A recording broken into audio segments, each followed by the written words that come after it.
आज कुछ ऐसे हीरों की बात करेंगे जिन्होंने दुनिया में तहलका मचाया, नाम कमाया। किसी हीरे ने दर्जनों राजाओं, सुल्तानों और बादशाहों के ताजों, सिंहासनों की शोभा बढ़ाई, तो किसी हीरे ने दो देशों के बीच में तकरार करा दी।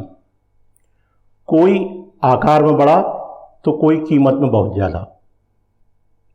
बात चली हीरो की, तो यह भी बात करेंगे कि किस हीरे ने सबसे अधिक कीमत कमाई।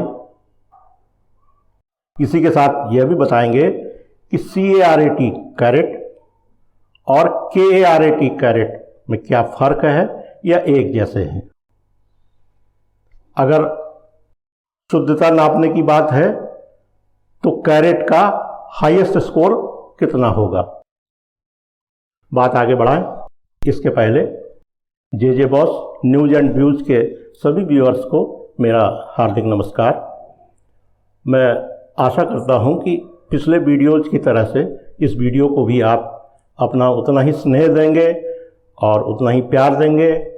संभव हो तो सब्सक्राइब करेंगे और शेयर तो अवश्य करेंगे। अब आते हैं मूल विषय पर। विषय बिल्कुल ताज़ा है, एक हफ्ता 10 दिन की बात है। सऊदी अरब और थाईलैंड ने 33 वर्षों की दुश्मनी को मिटाकर दोस्ती का हाथ बढ़ाया है। अब दोनों देशों के बीच 1989 के पहले वाले रिश्ते कायम होने जा रहे हैं। अब आप सोचेंगे कि वीडियो शुरू करते समय हीरो की बात की थी और ये बीच में दो देशों के रिश्तों की बात कहाँ से आ गई। दरअसल आप सही सोच रहे हैं और वीडियो भी सही दिशा में जा रहा है। दरअसल सऊदी अरब और थाईलैंड के बीच में जो तकरार हुई थी उसका कारण एक हीरा और बड़ी संख्या में जेवरात थे। हीरा बहुत बेशकीमती था। ये पूरे प्रकरण को ब्लू डायमंड अफेयर के नाम से जाना जाता है। और जब ये बात सामने आई तो उसके बाद से बहुत से लोगों को सऊदी अरब छोड़ना पड़ा था। तो हमें फ्लैशबैक में जाना होगा। 1989 की बात है। सऊदी अरब के प्रिंस फैजल बिन फहद के महल में साफ सफाई करने वाला एक थाईलैंड का नौकर था। क्रियांग क्राई उसका नाम था। एक दिन प्रिंस फैजल बिन फहद का परिवार कहीं लंबी यात्रा पर जाता है। उनकी कुछ अलमारियां जिनमें जेवरात रखे हुए हैं वो खुली रह जाती हैं। क्रियांग क्राई का मन इन जेवरातों में आ जाता है। वो सोचने लगता है कि कब तक ये झाड़ू पोछे का काम करेंगे, एक बार हाथ साफ करें तो जिंदगी में मौज ही मौज। उसने प्लान बनाया। धीरे धीरे उसने जेवरातों को साफ करना शुरू किया। कूड़े के साथ में वो बाहर ले जाता और एक जगह पर कहीं इकट्ठा करता और कुछ ही दिन में वो इतना हो गया कि उसका वजन 91 किलो 200 पाउंड। अब उसके पास समस्या एक और थी कि थाईलैंड तक हवाई जहाज से ये सामान जा नहीं सकता था। उसने पानी के जहाज से इसको बुक किया और खुद भी सऊदी अरब छोड़ के निकल गया। थाईलैंड पहुंचने पर उसने अपना कंसाइनमेंट उठाया और अपने गांव चला गया। धीरे धीरे उसने उस जेवरात को बेचना शुरू किया।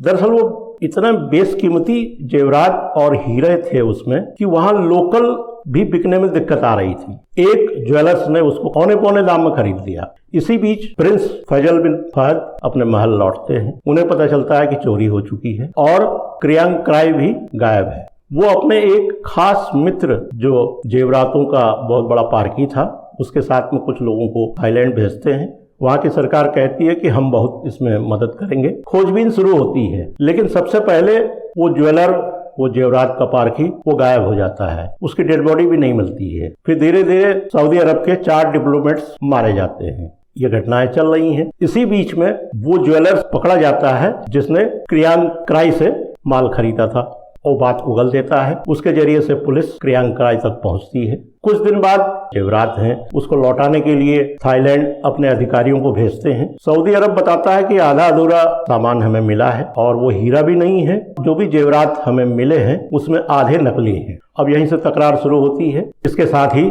सऊदी अरब सारे रिश्ते थाईलैंड से तोड़ देता है। सऊदी अरब में थाईलैंड के 2 लाख लोग काम कर रहे हैं, उनको डिपोर्ट कर दिया जाता है तत्काल। क्रियांग क्राई को 7 साल की जेल होती है, लेकिन 2 या 3 साल में उसके अच्छे व्यवहार के कारण उसको छोड़ दिया जाता है। इस नायाब हीरे जिसका नाम ब्लू डायमंड कहा गया था वो 50 कैरेट का था और उसकी कीमत का आकलन आप कर सकते हैं। इसी बीच में बैंकॉक के अखबार लिखते हैं कि थाईलैंड के लोकल अखबारों में छप रहा है कि आजकल वहां के बड़े बड़े पुलिस अधिकारियों और बड़े गवर्नमेंट अधिकारियों की पत्नियां अच्छे अच्छे जेवरात पहन के घूमने निकलती हैं। अब इसके पीछे आप समझ सकते हैं कि मामला क्या था। 3 दशक बीतने के बाद अब थाईलैंड के प्रधानमंत्री हाल में सऊदी अरब गए। उन्होंने कहा कि भाई जो होना था हो चुका है, पुरानी बात है, अब हम लोग रिश्ते नए सिरे से जोड़े। सऊदी अरब ने भी सोचा कि भाई 30-33 साल बहुत होते हैं, तो उन्होंने भी दोस्ती का हाथ बढ़ाया। अब देखिए 1989 के पहले वाले रिश्ते कब शुरू होते हैं। बहरहाल अब दोस्ती बन रही है। अब आते हैं हीरे की एक और कहानी पर, कलिनन हीरे की कहानी पर। यह हीरा दक्षिण अफ्रीका के प्रिटोरिया के एक खदान में पाया जाता है। उसके मालिक होते हैं सर थॉमस कलिनन। जमीन से करीब 18 फीट नीचे एक हीरा मिलता है। हीरे का वजन था 3106 कैरेट। यह हीरा दुनिया में अब तक का सबसे बड़ा अनकट हीरा था और जिसका रिकॉर्ड आज भी बना हुआ है।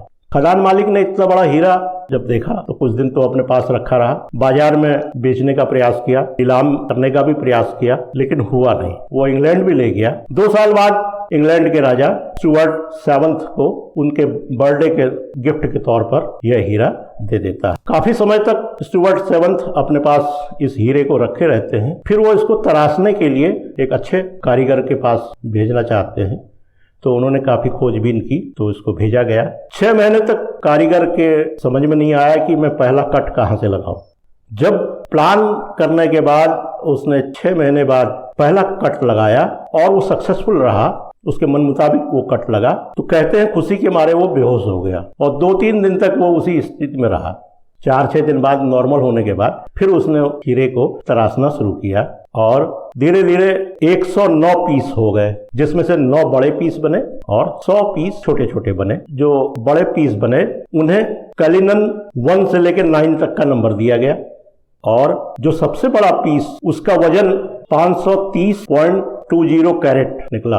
और इसी में एक रोचक तथ्य और है, वो तराशने वाले ने कहा कि ये हीरा पूरा नहीं है, इसका एक पार्ट और होना चाहिए जो इससे बड़ा होगा। उसके बाद तो क्या था, प्रिटोरिया की वो प्रीमियर खदान में सैकड़ों लोग जुट गए, कोना कोना चप्पा चप्पा छान मारा, बड़े बड़े एक से एक जौहरी वहां पहुंच गए, लेकिन वो पीस आज तक नहीं मिला है जिसके बारे में उस कारीगर ने बताया। दुनिया के बड़े हीरों की बात हो और कोहिनूर हीरे का जिक्र ना आए तो ये तो संभव नहीं है। हम सभी लोग जानते हैं कि कोहिनूर हीरा कितना बेशकीमती रहा है। यह कोलार की खानों से निकला हुआ है दक्षिण भारत में। दक्षिण भारत के कितने राजाओं ने उसको संभाला, उसके बाद वो दिल्ली की सल्तनत तक पहुंचा, फिर बादशाहों ने उसको अपने पास रखा। अफगानिस्तान का लुटेरा आया था, वो ले गया। में महाराजा रणजीत सिंह उसको हासिल करने में कामयाब होते हैं। 2-3 पीढ़ी के बाद कोहिनूर हीरा ब्रिटेन के राजवंश के पास चला जाता है। आपने देखा कि कोलोनिन जो डायमंड था वो अनकट सबसे बड़ा था, लेकिन जो एनिग्मा है ये दुनिया का सबसे बड़ा कट डायमंड है, यानी कि तराशा हुआ डायमंड जो है वो एनिग्मा है।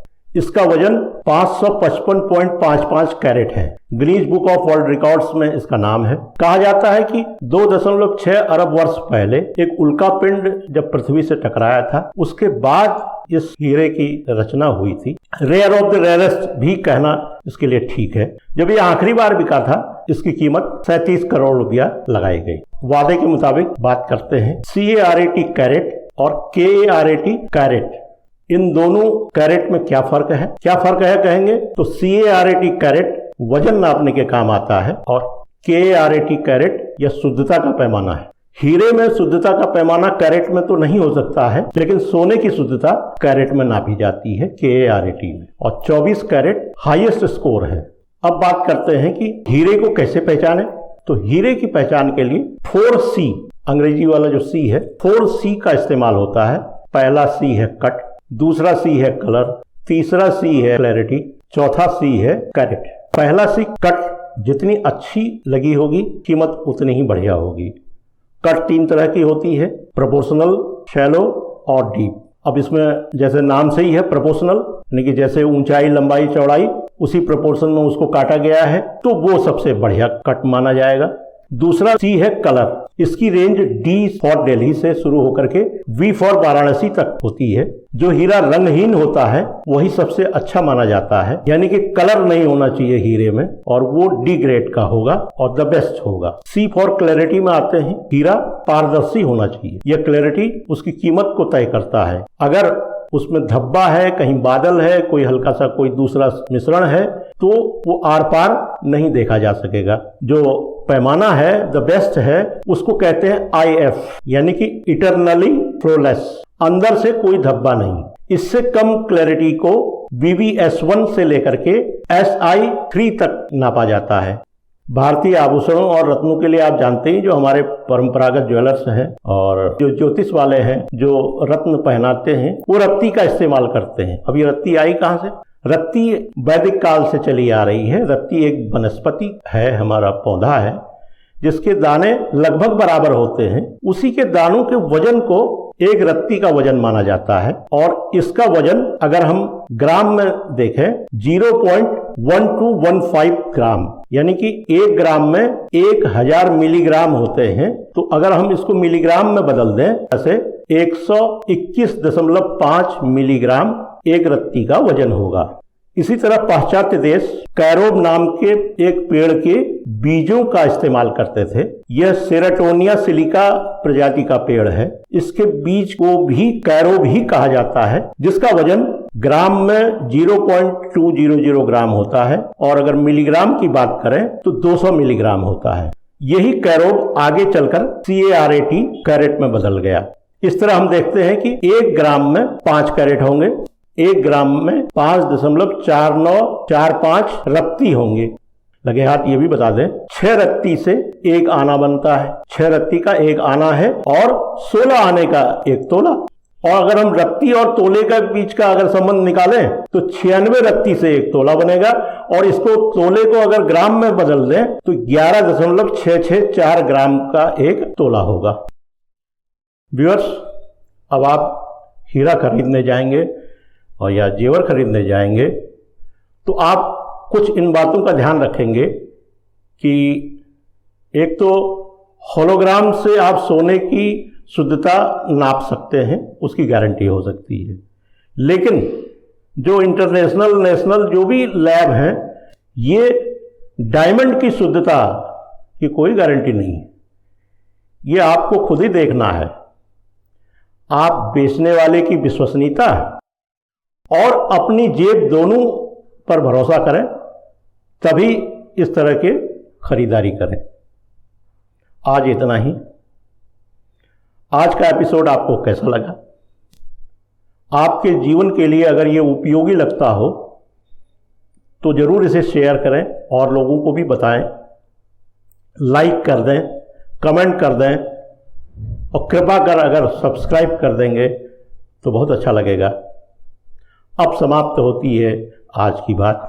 बहुत बहुत धन्यवाद। नमस्कार।